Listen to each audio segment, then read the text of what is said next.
Well, good evening, YouTube. Today, we're going to disassemble this Kawasaki engine that I'm working on.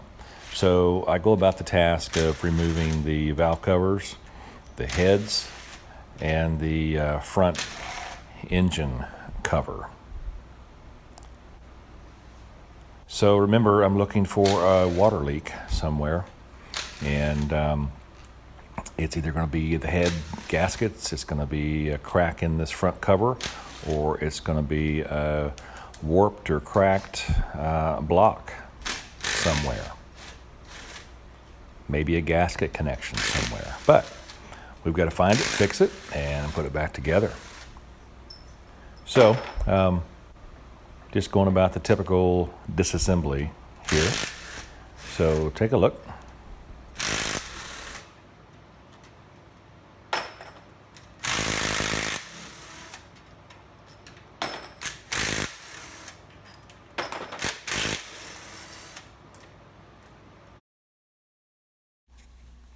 So here's the fan bracket assembly and the fan belt. They both look in good shape.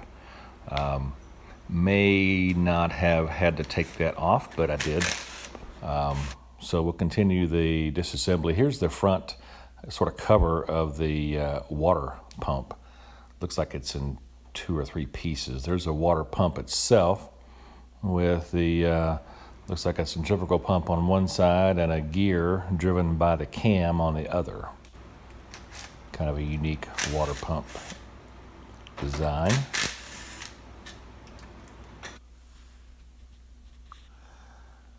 There's the dipstick. Need to remove that. And now to remove the front cover.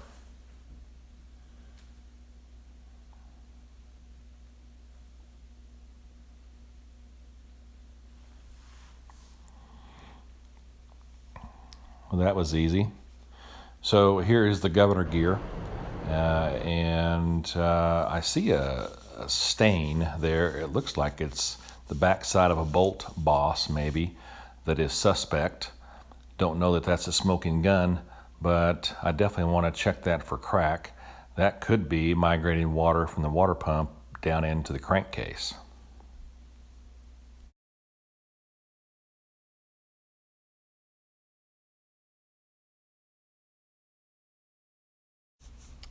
This crankcase is by no means clean, but I didn't really expect it to be since it's had water migrating into the crankcase. So it needs to be cleaned up a little bit before we move forward.